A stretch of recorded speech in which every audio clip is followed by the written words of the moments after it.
पाऊस झालेला आहे आणि वारा एवढा होता का अतोनात, आणि पावसामुळे केळीचं सर्वात जास्त नुकसान झालेलं आहे। तसेच बरेच पिकाचे नुकसान झालेले आहे, पण सर्वात जास्त केळीचे नुकसान याच्या कारण झालं कारण की त्याचा लागवडी खर्च सर्वात जास्त असतो आणि 1.5 वर्षाचा पीक असतो तो। त्याचे जवळपास प्रत्येक शेतकऱ्याला 1.5 ते 2 लाख रुपये खर्च येतो। त्याच्यातून उत्पादन कमीत कमी 7 लाख रुपये होते। 1.5 एकरात कधी केळ राहिली तर 7 लाख रुपये, कारण की यावेळेस भाव 1800 ते 2000 रुपये क्विंटल आहे आणि यावर्षी अशी आशा होती शेतकऱ्याला का 2000 रुपये भाव भेटेल आणि 6 ते 7 लाख रुपयाचं उत्पादन होईल। पण निसर्गामुळे आज भरपूर नुकसान झालेलं आहे आणि पूर्ण बगीचा उद्ध्वस्त झालेला आहे।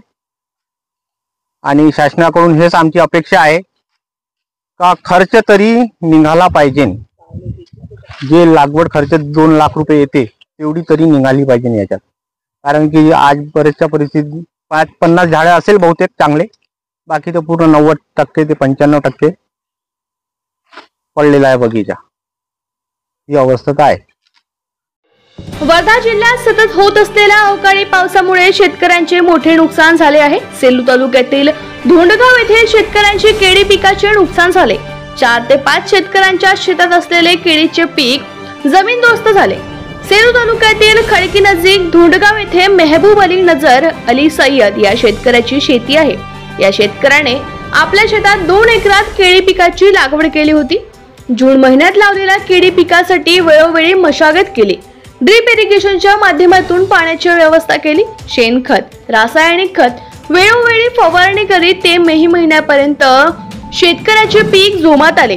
यावर्षी जून-जुलै महिन्यात शेतकऱ्याला चांगले उत्पादन मिळेल अशा आशा होती, पण अवकाळी पावसाने शेतकऱ्याच्या या आशेवर पाणी फेरले। धोंडगाव शिवारात वादळ वाऱ्यासह जोरदार पाऊस झाला। या अवकाळी पावसाने शेतकऱ्याची केळी पूर्णतः आडवी पडली। झाडाला लागलेले केळीचे घड देखील जमीनदोस्त झाले।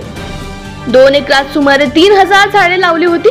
झाडे उंच होत फळधारणा देखील चांगली झाली होती, पण अचानक अवकाळी पावसाने होत्याचे नव्हते केले। 2.5 लाख रुपयांचा उत्पादन खर्च या शेतकऱ्याला आला। आता तो खर्च देखील भरून निघेल की नाही यात शंका आहे, कारण तब्बल 90% बाग खाली पडली आहे। 2 एकरात केळ आहे, आणखी हे झाला का पीक विमा बिलकुल भेटला पाहिजे असे परिस्थिती म्हणतो मी। जुलै मध्ये केले त्याला कम 2 लाख रुपये खर्च आला। निघाचा साहेब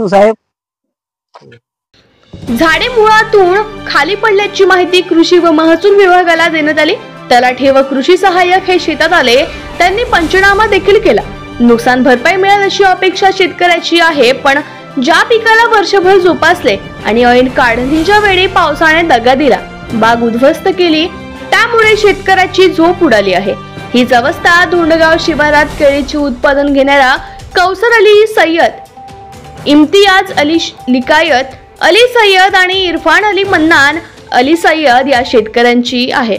शेतात मोठे नुकसान या वादळाच्या तळाखाण्यात झाले आहे। त्याला आम्ही गेलो होतो आणि ऑनलाईन वर, पण पीक विमा पोर्टल वर आमच्या सेलू तालुक्यामध्ये त्याचं ऑनलाईन झालंच नाही। आम्ही पैसे भरायला तयार होतो, पण पीक विमा ऑनलाईन झालाच नाही आमचा। आम्ही तयार होतो पीक विमा काढायला, डिसेंबर महिन्यात गेलो होतो आम्ही पीक विमा काढायला, पण आमचा पीक विमा जसा जळगाव नांदेडकड होतो तसा आमच्या सेलू तालुक्यामध्ये पीक विमा नसतो।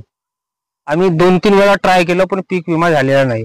सोयाबीनचा होतो तसा नाही होत। आम्ही पैसे भरायला तयार होतो पीक विम्याचे, पण पीक विमा नाही झाला आमच्या सेलू तालुक्यात। आणि भरपूर केळ आमच्या सेलू तालुक्यात। त्याने सांगितलं का तुमचा एरिया नाही आहे, वर्धा जिल्ह्याचा एरिया केळीमध्ये नाही येत बा, म्हणून आपल्याकडे पीक विमा नाही होत।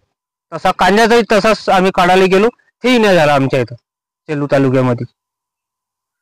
3-4 वेळा प्रयत्न केले, पण नाही झालं, कवाच लागू होत नाही। काय शासनाला कळतच नाही ना। आम्ही 3-4 डाव जाऊन बी आमची काही व्यथा कळतच नाही। 10 डाव गेलो आम्ही, पण आमच्या ते पीक विमा काढायला त्याच्या पोर्टलवर येतच नाही ते सेलू तालुक्याची का ते आहेच नाही म्हणून। कांदा आणि केळीसाठी फक्त कापूस सोयाबीन साठी आहे, पण कांद्यासाठी, केळीसाठी, संत्रा आहे, बाकी पिकासाठी पपई झाली त्याच्यावर आहेच नाही पीक विम्याची।